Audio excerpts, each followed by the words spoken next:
texto em questão que nós vamos estudar juntos aqui nesse dia é sobre Caleb.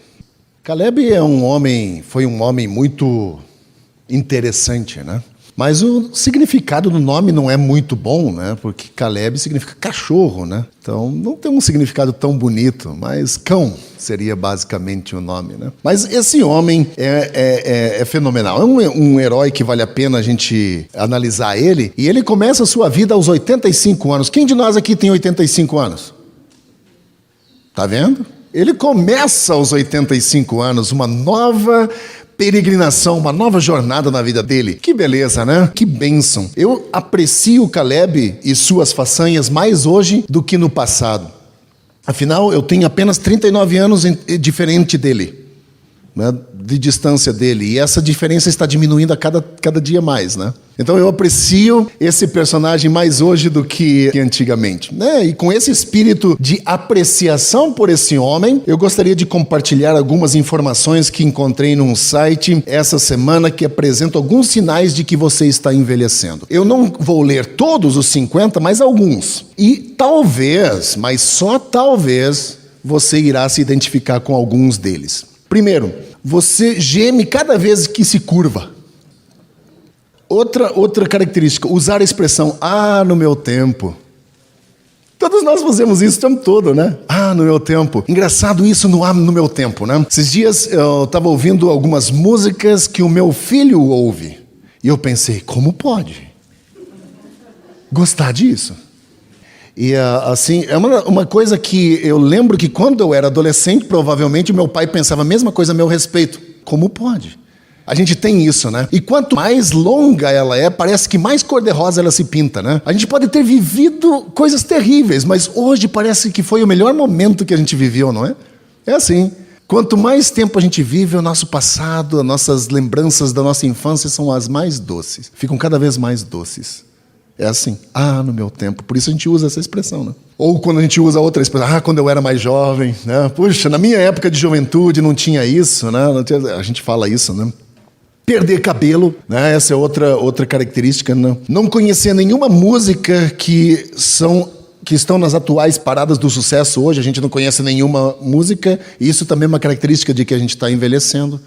Faz muito tempo que eu não ligo mais o rádio no meu carro, né, para ouvir músicas que estão tocando no rádio. Faz muito tempo, então não sei quais são as músicas que estão na parada do sucesso aí. Outra característica, detestar lugar cheio. Quem de vocês detesta lugar muito cheio, barulhento?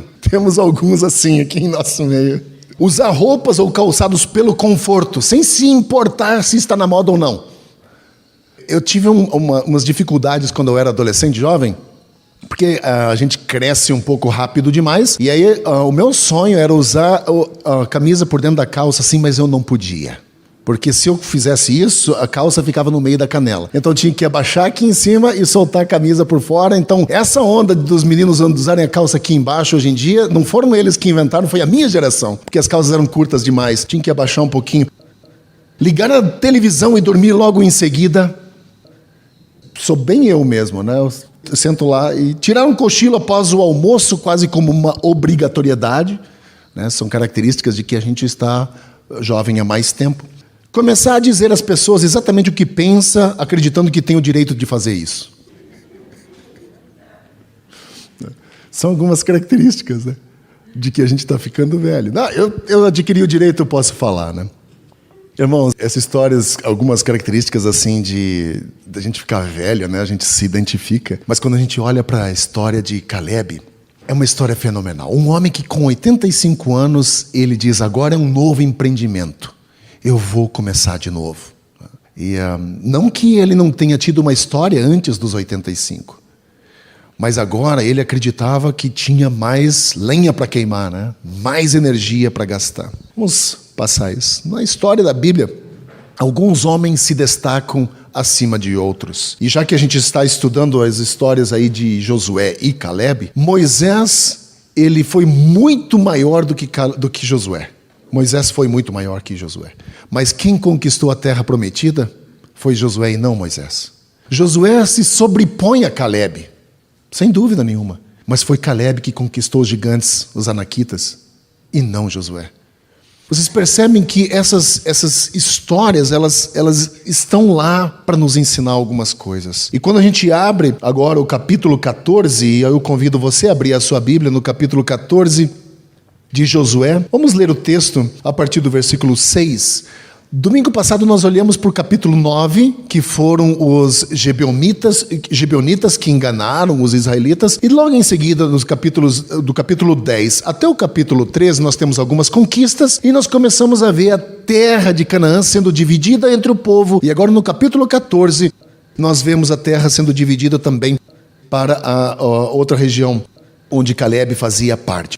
Então, se você tem a sua Bíblia aberta no capítulo 14, vamos ler do versículo 6 até o final, a gente se situa na história e depois a gente dá continuidade. Os homens de Judá vieram a Josué em Gilgal, e Calebe, filho do quenezeu Jefoné, lhe disse: Você sabe o que o Senhor disse a Moisés, homem de Deus, em Cades-Barneia, sobre mim e sobre você. Eu tinha 40 anos quando Moisés, servo do Senhor, enviou-me de Cades-Barneia para espionar a terra. Eu lhes dei um relatório digno de confiança, mas os meus irmãos israelitas que foram comigo fizeram o povo desanimar-se de medo. Eu, porém, fui inteiramente fiel ao Senhor, o meu Deus.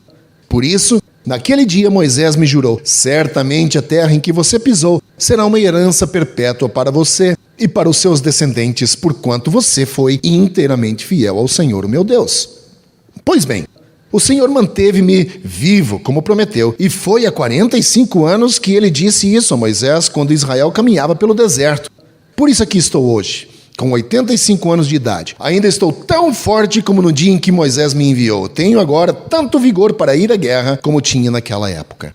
Dê-me, pois, a região montanhosa que naquela ocasião o Senhor me prometeu. Na época você ficou sabendo que os Enaquins já viviam com suas cidades grandes e fortificadas, mas se o Senhor estiver comigo, eu os expulsarei de lá, como ele prometeu. Então Josué abençoou Calebe, filho de Jefoné, e lhe deu Hebrom por herança. Por isso, até hoje, Hebrom pertence aos descendentes de Calebe, filho de quenezeu Jefoné, pois ele foi inteiramente fiel ao Senhor, o seu Deus, o Deus de Israel, né? E Hebrom era chamado de Kiriat Arba, em homenagem a Arba, o maior dos Enaquins. Enaquins eram gigantes, né? Homens muito grandes e que impunham muito medo. Mas o que aconteceu em Cades-Barneia? Se nós olharmos a história de Calebe, começa em Números, né? O livro de Números fala a história de Calebe.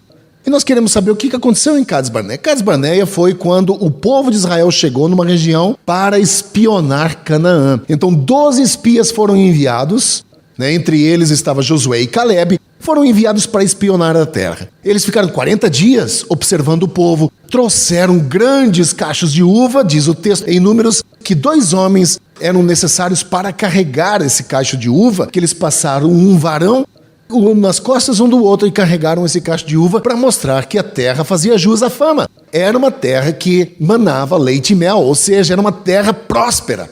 Mas também havia notícias ruins. Eram cidades fortificadas e cidades habitadas pelos Enaquins, homens fortes, grandes e guerreiros. E aqui nós temos esses 10 espias que voltaram, que concluíram que os judeus não teriam sucesso nesse empreendimento. 10 deles disseram: não dá para ir contra esse povo. 10 deles desanimaram as pessoas, assim como o próprio Calebe diz: não tem condição. O único que disse: subamos e conquistamos a terra, não foi Josué, mas foi Calebe.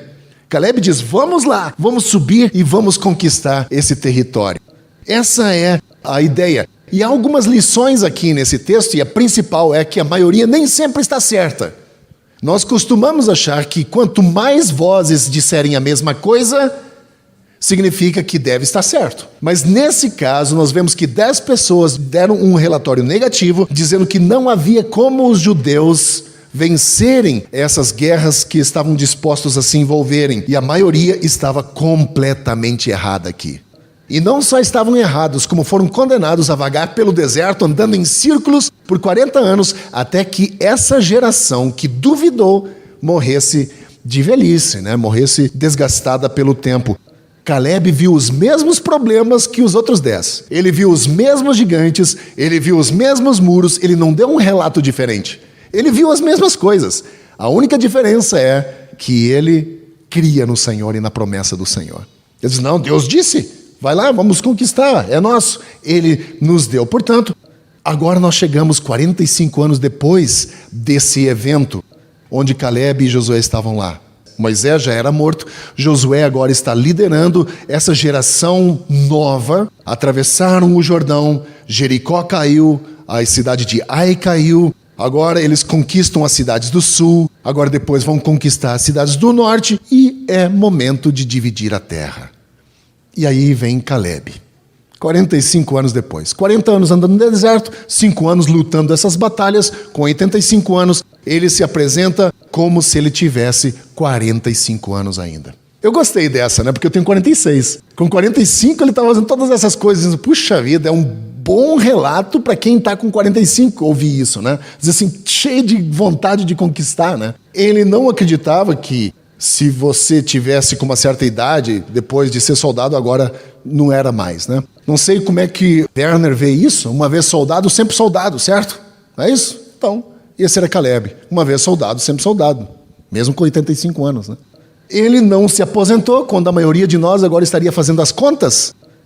Será que já dá para dar entrada aí com essa lei nova? Eu não sei como é que fica. Mas já começaria a fazer as contas. Será que já está aqui no horário de eu me aposentar? Mas considere, eu só quero, para ilustrar essa ideia, o que Deus diz sobre Caleb no livro de Números 14, capítulo 14, versículo 24. Só para ilustrar tudo isso.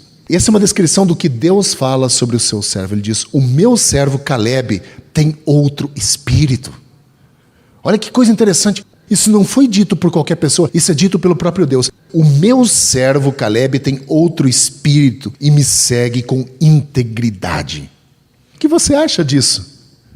Do próprio Deus dizer isso de você, ter isso no seu currículo?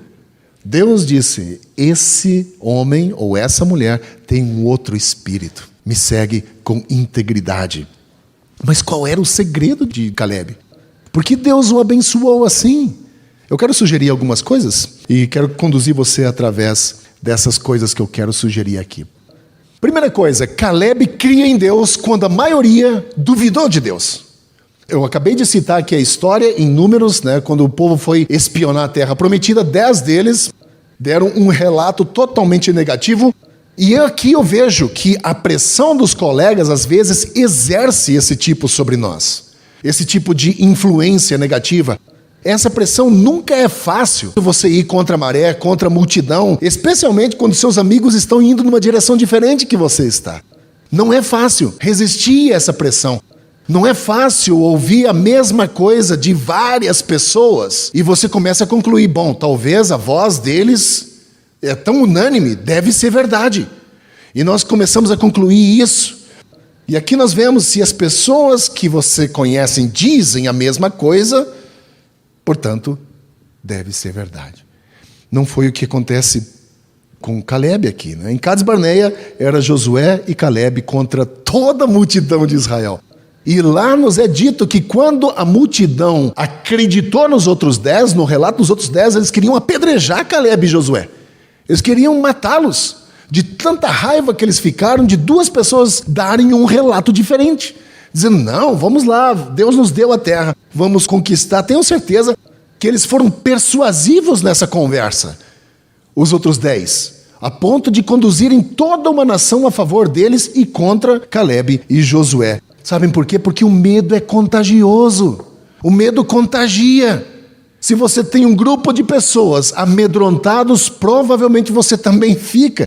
Quem quer entrar numa batalha sabendo que não vai vencer? Ninguém quer entrar numa batalha, e foi esse o relato que os 10 disseram. Não dá para ir contra esse povo. Era um relato derrotista. Era assim como os israelitas se sentiram aqui. Em vez de acreditar nos 2, decidiram acreditar nos outros 10. E essa é a natureza humana. A nossa natureza humana, ela segue a maioria. Quando nós olhamos para a história do cristianismo, é a mesma coisa. A maioria apedrejou Estevão, era um contra uma multidão. A maioria crucificou Jesus. E assim por diante. Sempre a maioria ali, a nossa natureza é seguir as pessoas que estão em maioria. E isso não significa que eles estão certos. Isso não significa que a maioria esteja certa, mas é a natureza humana. Parecia razoável, né? Você, de um ponto de vista humano, ter 10 espiões certos e 2 errados. Parecia razoável, mas Caleb e Josué que ficaram sozinhos. Então, portanto, aqui, toda a nação cedeu ao medo, Caleb e Josué ficaram sozinhos contra a multidão, e no fim, eram eles que estavam certos, os 2, e a multidão toda errada. E aí tiveram a consequência, 40 anos no deserto. Essa é a primeira coisa. Caleb cria no Senhor quando a maioria começava a duvidar do Senhor. Essa é a primeira coisa pelo qual Deus abençoou Caleb. A segunda coisa, ele nunca esqueceu das promessas de Deus. Caleb tinha 40 anos quando Moisés fez ou enviou esses espiões para a terra prometida para verificar essa terra. Depois que os filhos de Israel duvidaram, eles ficaram 40 anos rodando pelo deserto. Você acha que Caleb não ficou ouvindo eles resmungando o tempo todo? Olha esse deserto de novo. Olha essas codornas de novo. Olha esse maná de novo. Olha essa areia de novo. Só que Caleb tinha que ouvir quando, na verdade, lá atrás ele estava certo, querendo que o povo fizesse algo diferente. E agora ele próprio estava tendo que rodar 40 anos pelo deserto junto com essa geração esquisita, ouvindo eles dizendo: nós deveríamos ter voltado para o Egito, nunca deveríamos ter saído de lá. Os pepinos do Egito eram maravilhosos, né? Lá diz: temos saudade dos pepinos, das cebolas do Egito. O povo se queixando daquilo que estavam vivendo por conta de uma decisão que tinham tomado. E Caleb deve ter ficado sem paciência de ouvir aquilo, dizendo: gente, eu ofereci uma coisa diferente. Eu apontei uma coisa diferente, agora aqui estamos. Por causa dessas decisões. Agora, passados 40 anos, depois de ter muito cansado, ele estava na terra prometida. Moisés está morto, essa geração incrédula, reclamona, também está morta. Josué conduziu o povo a uma longa série de vitórias, de conquistas. Toda a terra está disponível diante deles. 45 anos e Caleb está no palco da vida, depois, né?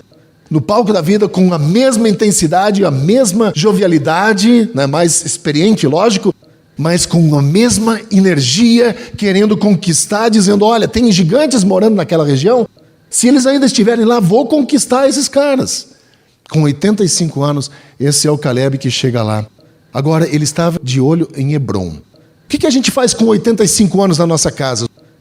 Os meus sogros estão entrando na casa dos 80. Então eles estão pensando: nós precisamos de uma casa linear, uma casa que não tenha tantas escadas. A gente começa a pensar sobre isso. Sabe o que Caleb faz? Eu quero aquela montanha. 85 anos, ele quer a montanha.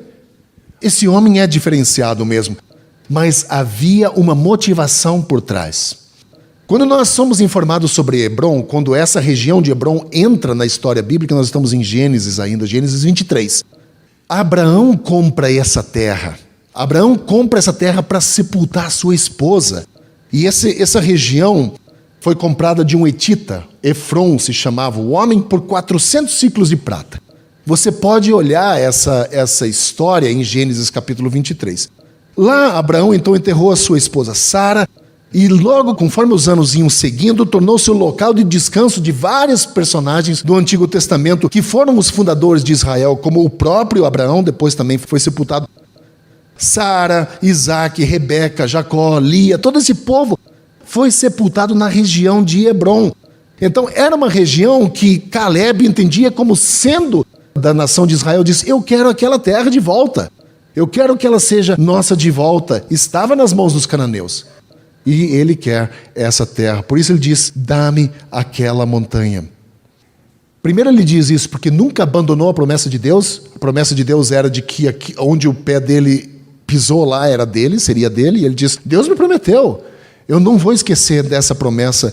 E também nunca esqueceu a significatividade dessa cidade para o povo israelita. Lembrando que Davi começou o seu reinado em Hebrom. Foi lá que o rei Davi começa a se tornar rei. Caleb estava apenas começando aqui, né? Ele estava com o pedal no acelerador. E não ia tirar do acelerador enquanto a maioria de nós procura fazer as contas para ver se está na época de aposentar. Ele estava com o pé lá embaixo, correndo, né? Dizendo: ainda tem combustível. Portanto, irmão, se você já está se sentindo assim, eu estou fazendo a curva, né? Tenho mais dias atrás de mim do que na minha frente. Deixa eu dizer um negócio para você. Você ainda está vivo. E enquanto você ainda está vivo, ainda não acabou. Deus ainda tem coisas para você fazer. Talvez tenha uma montanha para você conquistar na sua frente.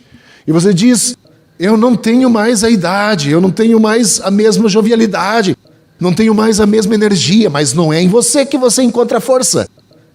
Você encontra força naquele que Isaías diz que aqueles que confiam no Senhor são como águias que voam alto, que correm e não se cansam, que correm e não se fadigam.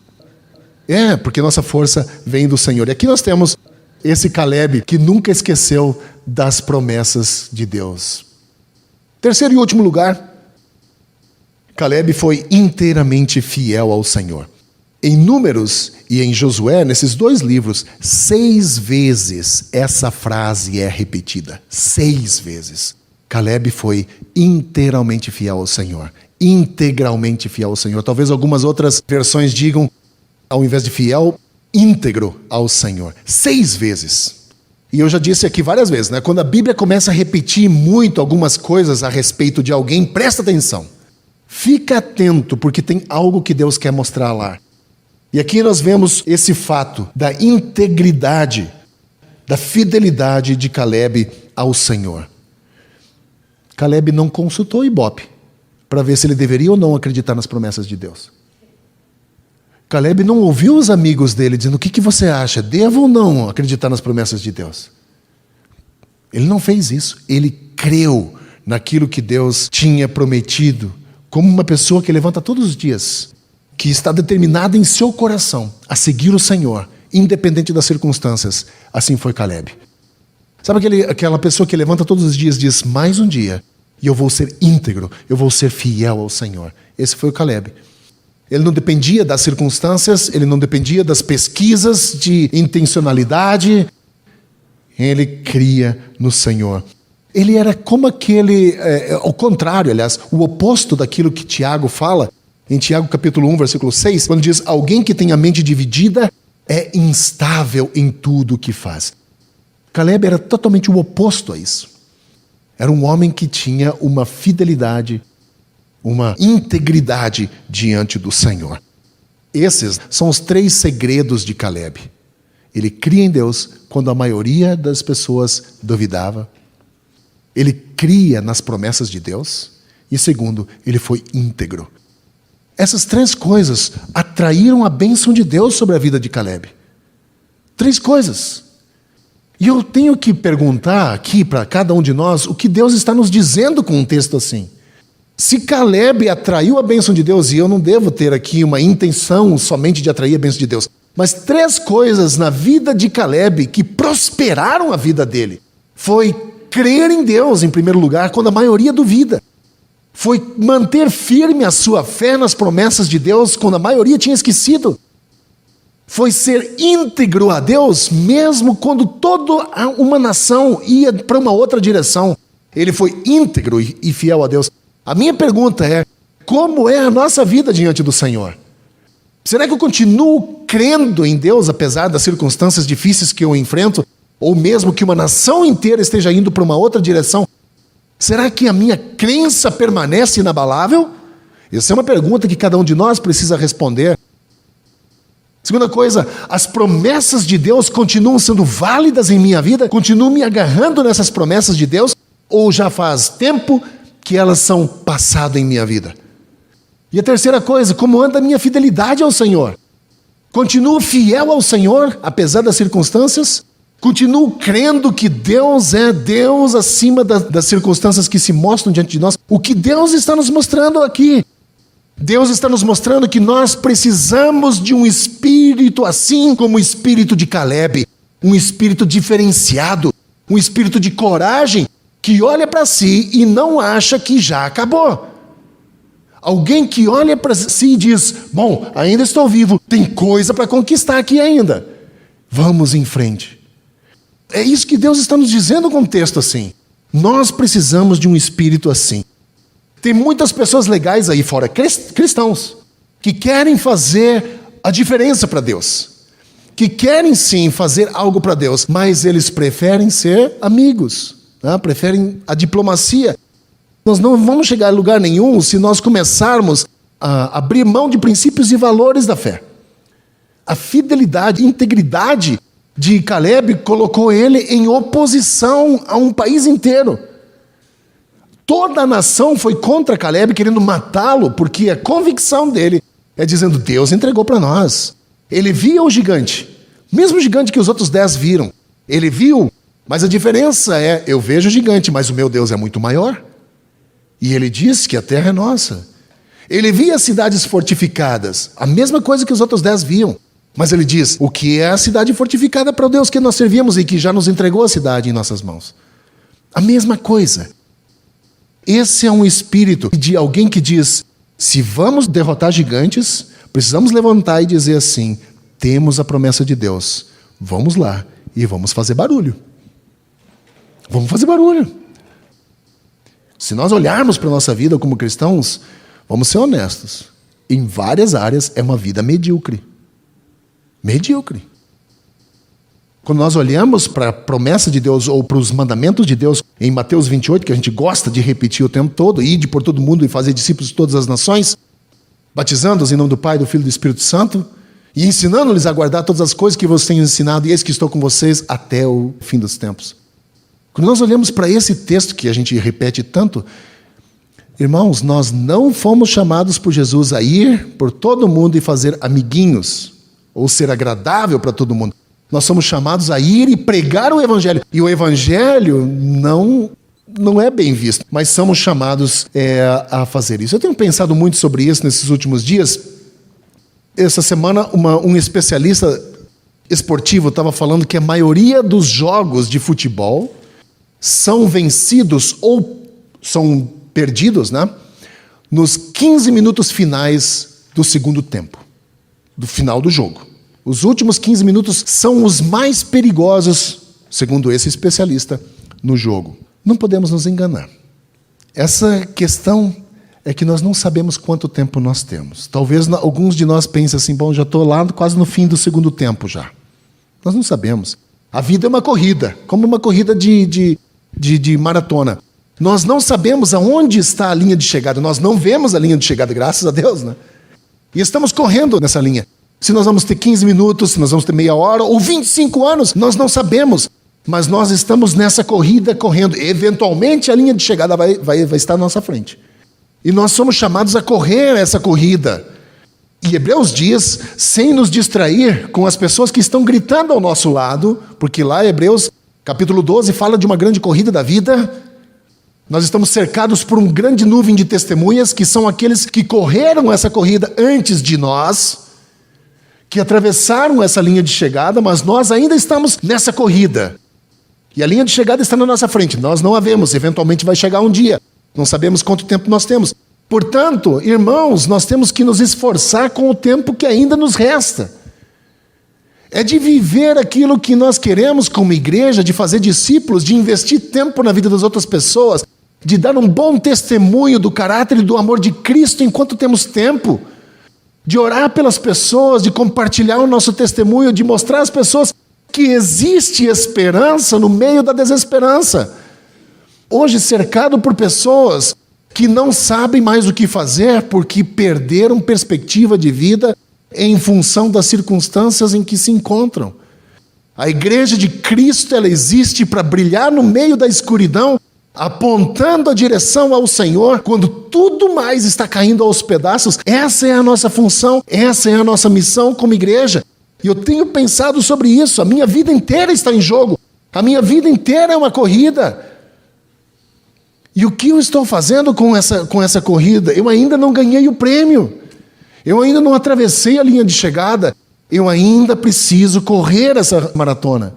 Portanto, meu trabalho é continuar correndo forte até cruzar a linha de chegada. Correr forte. Em última análise, não importa quando isso vai acontecer.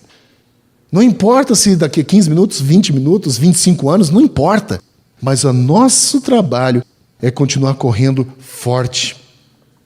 O momento preciso, exatamente quando nós vamos cruzar a linha de chegada, não importa, porque eu não posso saber com antecedência mesmo. Mas o que importa é que eu encontro a força no Senhor para correr essa corrida. Isso é o que importa. Caleb teve isso. E o que Deus nos está mostrando com um texto desse é isso mesmo, que precisamos do espírito de Caleb em nossa vida, um espírito diferenciado, de alguém que Deus olhou e diz: meu servo Caleb tem um espírito diferente. É isso que Deus espera em nós, que tenhamos um espírito diferente, que possamos ver a mesma coisa que os outros veem, mas que a nossa vista ultrapasse aquilo e consiga enxergar Deus no meio daquela circunstância. Uma das coisas que a gente, às vezes, se abate, né, quando nós olhamos e, humanamente falando, nós não vemos perspectiva. Isso abate o nosso espírito. Só que aí é o momento da gente afastar um pouquinho e dizer assim: ok, deixa eu ver o que Deus vai fazer aqui. Irmão, nunca se esqueça da promessa de Deus. Lembrando sempre, por trás do Deus da promessa está o Deus que disse, o Deus da palavra, que não mente. Não esqueça das promessas de Deus. Nunca deixe de servir a Deus. Nunca deixe. E nunca tenha medo de desafios, independente da idade que você tem. Independente.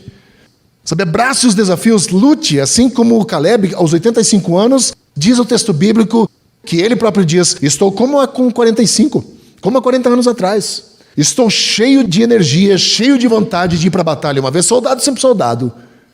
E eu quero vencer esses caras. E ele vai e ele fica com esse território de Hebron.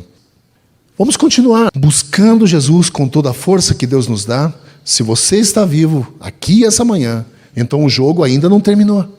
A corrida ainda não terminou. Você continua correndo e Deus ainda tem trabalho para que nós façamos. Deus tem trabalho para você fazer. Deus ainda quer usar você.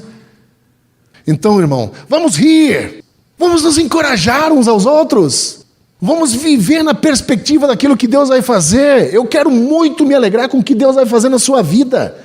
Vamos nos encorajar com isso, vamos rir juntos, vamos nos esforçar juntos, vamos nos encorajar, assim como Hebreus diz. Os dias são maus, é verdade, mas incentivemos uns aos outros a boas obras, a prática do amor, a permanecer firme na fé. Vamos nessa! É isso que nós precisamos. Nosso Deus, o Deus da promessa, Ele não é Deus baseado em circunstância. É um Deus que atravessa qualquer circunstância e continua o mesmo. Ele sai incólume diante das circunstâncias difíceis. Não nós, porque a força não está em nós. A força está nele. E nós precisamos ter o nosso foco no Senhor. E vamos nos encorajar assim, enquanto nós continuamos servindo a Jesus. E a minha oração é que o Senhor nos encha, além do Espírito Santo, nos dê um espírito assim como Caleb tinha. Um espírito que vê as mesmas coisas, mas que vê através dessas circunstâncias e enxerga Deus. E diz: Deus é maior. É nele que eu coloco a minha confiança e é nele que eu coloco a minha fé. Gostaria de orar para encerrar.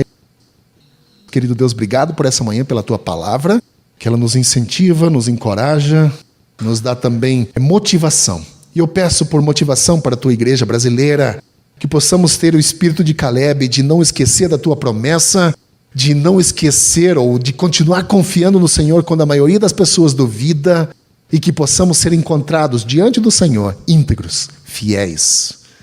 Deus nos capacita para fluirmos diante do Senhor, fluirmos do Teu amor, da Tua graça, da Tua bondade e misericórdia. Nos abençoa para que possamos representar bem o Senhor nessa corrida. Que não sejamos como esse grupo de pessoas que por 40 anos, vagando pelo deserto por conta de um erro que cometeram, como consequência da falta de fé que tiveram, ainda reclamaram.